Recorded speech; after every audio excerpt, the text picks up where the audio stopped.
World cinemascope நேயர்களுக்கு வணக்கம். சித்தி 2 சீரியல்லேருந்து ராதிகா மேடம் விலகிட்டாங்க. இனி சீரியலில் வரமாட்டாங்க. அவங்களோட போர்ஷன் இருக்கக்கூடிய லாஸ்ட் எபிசோடும் February 13 சாட்டர்டே டெலிகாஸ்ட் ஆயிடுச்சு. சீரியல்லேருந்து ராதிகா மேடம் விலகிட்டா அவங்களுக்கு பதிலாக சாரதா கேரக்டரில் யாரை ரீப்ளேஸ்மெண்ட் பண்ணுவாங்கன்னு எல்லாருக்குமே எதிர்பார்ப்பு இருந்திருக்கும். பட் சாரதா கேரக்டருக்கு யாருமே ரீப்ளேஸ் பண்ணலை. சிங்கப்பூர் போகிற மாதிரி சாரதாவோட கேரக்டருக்கு சீரியலை எட்டு கார்டு போட்டாங்க. சித்தி 2 சீரியல்லேருந்து எதுக்காக விலகினேன், தன்னோட அடுத்த கட்ட பிளான் என்ன, சின்ன திரையை விட்டு விலகிறதால ஆடியன்ஸ் எல்லாரையுமே எந்த அளவுக்கு மிஸ் பண்ணுறேன்னு ராதிகா மேடம் உருக்கமாக சொல்லியிருக்காங்க.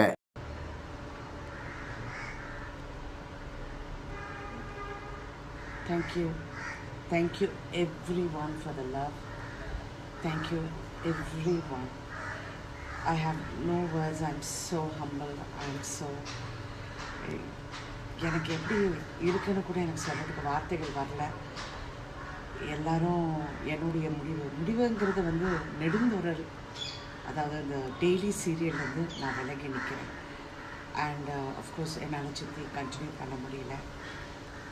எல்லாரும் எல்லா சோஷியல் மீடியாலேயும் எனக்கு வந்த மெசேஜஸ்லேயும் என்கிட்ட பேசினவங்க அத்தனை பேரும் ஐ கான்ட் பிலீவ் இவ்வளோ அன்பு நான் சம்பாதிச்சிருக்கேன்னு நினைக்கும் போது எனக்கு ரொம்ப பெருமையாக இருக்குது. இவ்வளோ வருஷம் நான் நடித்ததில் எனக்கு கிடச்சிருக்கிற அவார்டு எல்லாமே இருந்தாலும், வெற்றிகள் தோல்விகள் நிறைய விஷயங்கள் இருந்தாலும், இந்த அன்பு என்னை ரொம்ப நிகழ வச்சுருக்கேன்.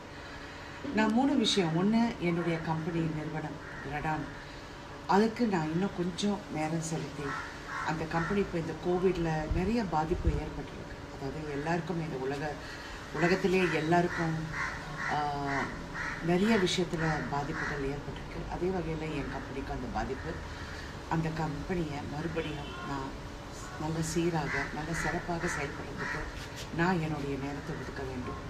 அதுக்கப்புறம் என் கணவனோட சமத்துவ மக்கள் கட்சியில் அவருக்கு முதன்மை பொதுச் செயலாளராக அவரோட பணியாற்ற இருக்கிறேன். அதில் நான் இன்னும் நல்ல விஷயங்கள், சிறப்பான விஷயங்கள் செய்கிறதுக்கு இருக்கிறேன். பாலிட்டிக்ஸ் இஸ் சோஷியல் சர்வீஸோட எக்ஸ்டென்ஷன் தான் பாலிட்டிக்ஸ். அதில் என்னால், அதாவது நீங்கள் இவ்வளோ வருஷம் எனக்கு கொடுத்த அன்பெல்லாம் எனக்கு திருப்பி கொடுக்கணுன்னா என்னால் சிறப்பாக செயல்பட முடியும் அப்படிங்கிற நம்பிக்கை எனக்கு இருக்குது. நான் அதில் கண்டிப்பாக ரொம்ப சிறப்பாக உங்களுக்காக நான் செயல்படுவேன்.